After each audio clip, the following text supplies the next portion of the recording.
जैसा कि last episode में हमने देखा कि मास्टर शेन के अंदर पॉइजन जा चुका था और उन्हें अभी पता चलता है कि इस पॉइजन का कोई क्योर नहीं है। अब मास्टर शेन उससे कहता है कि मेरी बॉडी इतनी स्ट्रांग है कि आसानी से इस पॉइजन को नलीफाई कर लेगी, जिस पर शाहूआ लिंग कहती है कि अगर तुम्हें सच में लगता है कि तुम्हारा पॉइजन नलीफाई हो गया है तो तुम पाम स्ट्राइक यूज क्यों नहीं करते। अगर पाम स्ट्राइक काम कर जाता है तो इसका मतलब ये है कि तुम्हारी बॉडी पॉइजन झेल गई है। इस पर मास्टर शेन स्माइल देते हुए कहते हैं कि यहाँ पर कोई ऐसे ही आ जाए और तबाही मचा जाए, हम ऐसा होने नहीं दे सकते हैं, इसलिए सजा के तौर पर अब तुम ही मेरे पाम स्ट्राइक का शिकार बनो। अब ऐसा कहकर शाहूआ लिंग समझ जाती है कि ये मुझसे लड़ना चाहता है और शाहूआ लिंग तुरंत मास्टर शेन पर हमला कर देती है, जिसके बाद अब मास्टर शेन उससे बचते हुए उस पर पाम स्ट्राइक का अटैक करते हैं। उन्हें पता था कि वो इस मैच में हार जाएंगे क्योंकि पाम स्ट्राइक काम नहीं करेगी। उनकी बॉडी के अंदर पॉइजन पहुंच चुका था, जिस वजह से वो अपने अंदर की एनर्जी को यूज नहीं कर पा रहे हैं। अब वो उस पर अपनी पाम स्ट्राइक का यूज करते हैं, लेकिन सरप्राइजिंगली उस पाम स्ट्राइक से वो दूर जाकर गिरती है और तभी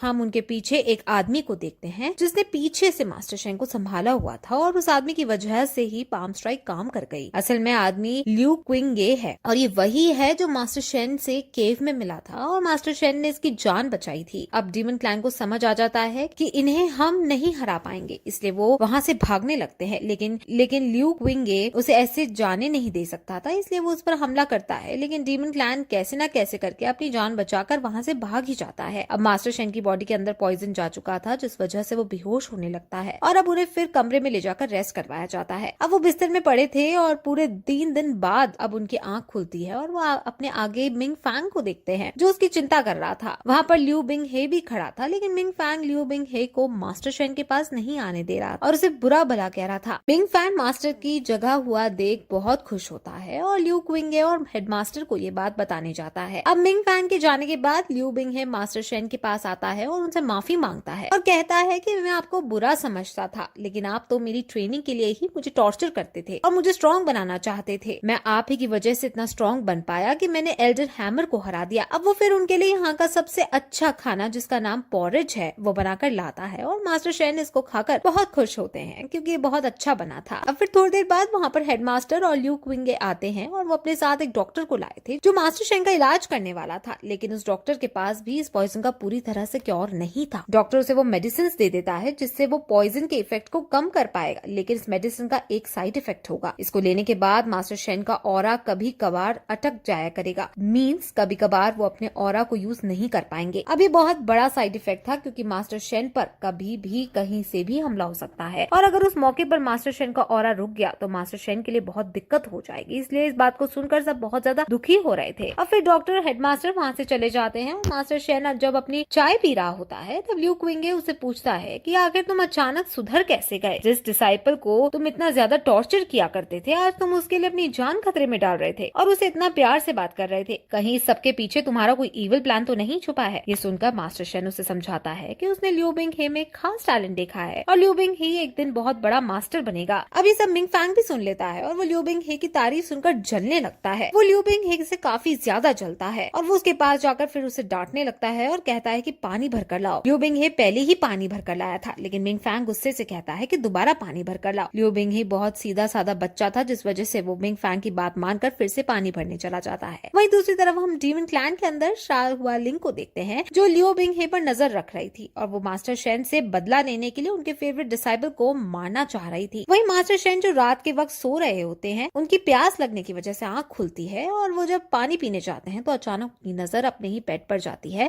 और वो वहाँ पर एक और मास्टर शेन को सोता हुआ देखते हैं। वो कुछ समझ नहीं पाते कि आखिर ये सब क्या हो रहा है कि तभी आसपास चारों तरफ से धुंधवा आने लगती है और थोड़ा आगे चलने पर उन्हें पता चलता है कि वो अभी इस वक्त ड्रीम लैंड के अंदर है। असल में ये ड्रीम लैंड सपनों की दुनिया है और ये सपना लियो बिंग ही का है। लियो बिंग ही को सपना आ रहा है और मास्टर शेन लियो बिंग ही के सपने में पहुंच गए हैं। ओरिजिनल टाइमलाइन के अंदर लियो बिंग ही की गर्लफ्रेंड जिसका नाम निंग यिंग है वो लियो बिंग ही के सपने में आ गई थी क्योंकि ओरिजिनल टाइमलाइन में लियो बिंग ही सबसे ज्यादा अपनी गर्लफ्रेंड पर विश्वास करता था, लेकिन अब प्रेजेंट में वो सबसे ज्यादा भरोसा अपने मास्टर पर करता है, जिस वजह से उसके मास्टर अब उनके सपने में खींचे चले आए हैं। ऐसा क्यों हुआ है और इसके पीछे क्या रीजन है ये हमें आगे पता चलेगा। अब मास्टर शेन ये सब सोचकर फ्रस्ट्रेट हो ही रहे होते हैं कि तभी वहाँ लियो बिंग ही आता है और उनसे पूछता है कि आखिर मैं हूँ कहाँ पर और मुझे ऐसे सपने क्यों आते हैं, जिसमें मास्टर शेन बताते हैं कि तुम अभी ड्रीम लैंड में खड़े हो, ये तुम्हारा सपना है। मास्टर शेन समझ जाते हैं कि डीमन क्लैन की करतूत है और उसने नाइट में डीमन का यूज करके लियो बिंग ही को फंसाया है। सोते समय लिu बिंगहे का ऑरा फ्लक्चुएट करने लगा था और जिस वजह से मास्टर शेन लिu बिंगहे के सपने में खींचे चले आ गए थे। लिu बिंगहे मास्टर से यहाँ से निकलने की पूछता है, जिस पर मास्टर कहते हैं कि यहाँ से निकलने का सिर्फ एक ही तरीका है और वो तरीका है यहाँ क्रिएट होने वाले इल्यूजन्स को तोड़ना। नाइटमेयर डीमन असल में लिu बिंगहे को कमजोर करेगा और उसको ऐसी ऐसी मेमोरीज दिखाएगा जिससे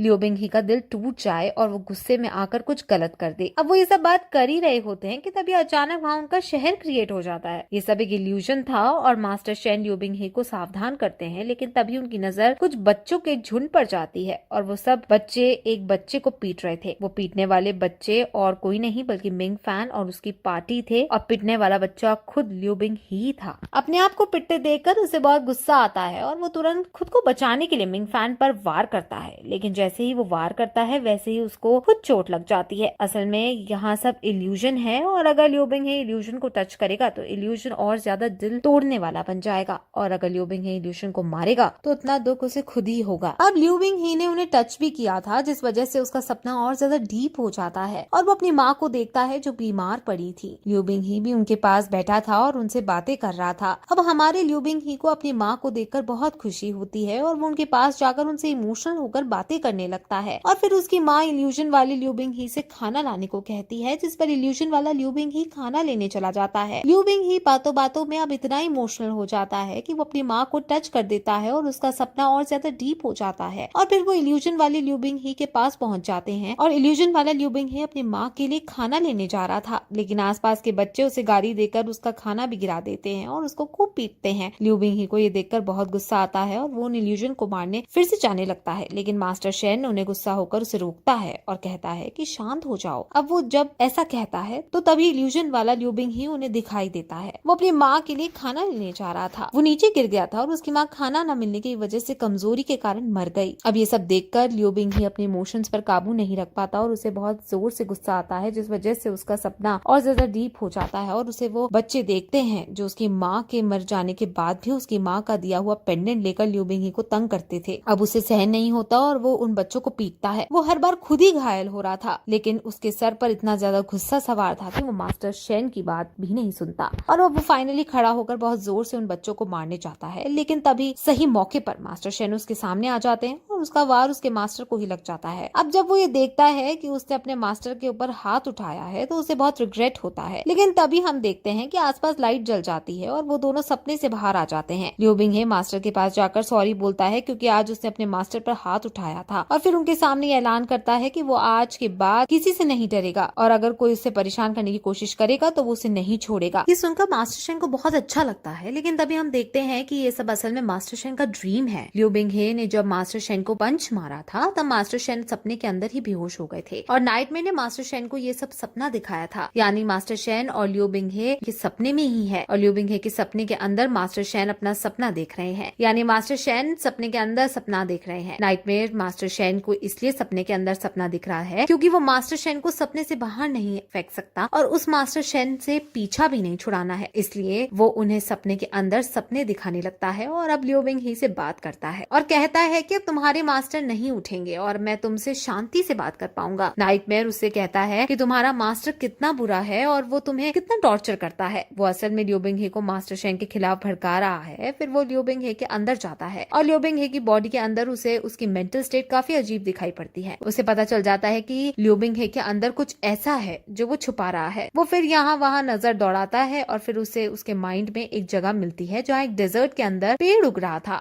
वो इस पेड़ का मतलब समझ नहीं पाता, लेकिन उसे इतना श्योर हो गया था कि वो लिu बिंगहे कुछ छुपा रहा है। अब नाइटमेयर इस छुपी हुई चीज को जानना चाहता था, इसलिए वो ये डिसाइड करता है कि वो खुद लिu बिंगहे को ट्रेनिंग करवाएगा और फिर इसी छुपी हुई चीज के बारे में जानेगा। वो यहाँ वहाँ देख ही रहा होता है कि तभी उसे एक आंख दिखती है जो नाइटमेयर के ऊपर आंख छोड़ देती है और नाइटमेयर डीमन उसके माइंड से बाहर निकल आता है। नाइटमेयर समझ जाता है कि वो जो पहले सोच रहा था वो वैसा ही है। वो उससे कहता है कि तुम जो चीज अपने अंदर छुपा रहे हो वो बहुत ज्यादा खास है और वो किसी शाही परिवार से ताल्लुक रखती है और हो ना हो ये शाही परिवार डीमन क्लैन ही है। ये सुनकर उसे बहुत शौक लगता है और उसे इसके बारे में पूछता है, जिस पर वो कहता है कि मैं ना उस छुपी हुई चीज के बारे में जान पाया हूँ और ना ही मैं तुम्हारे अंदर लगी हुई उस सील के बारे में जान पाया हूँ जो तुम्हें बचा रही है। असल में वो जिस सील की बात कर रहा है वो आंख है जिसने नाइटमेयर को बाहर फेंक डाला था। अब लिu बिंगहे परेशान हो रहा होता है क्योंकि क्योंकि डीमन क्लैन एक बुरी क्लैन है और उसके अंदर डीमन क्लैन की कोई चीज है। उसे बिल्कुल अच्छा नहीं लगता। उसे परेशान होता हुआ देखकर नाइटमेयर उसके पास आता है और कहता है कि मैं उस चीज को सप्रेस यानी कम करने में तुम्हारी मदद कर सकता हूँ और फिर तुम्हें अपना डिसाइबल बनाकर ट्रेनिंग भी दे सकता हूँ। ये सुनकर लियो बिंग ही शॉक हो जाता है और फिर इस तरह ये एपिसोड यहीं खत्म हो जाता है।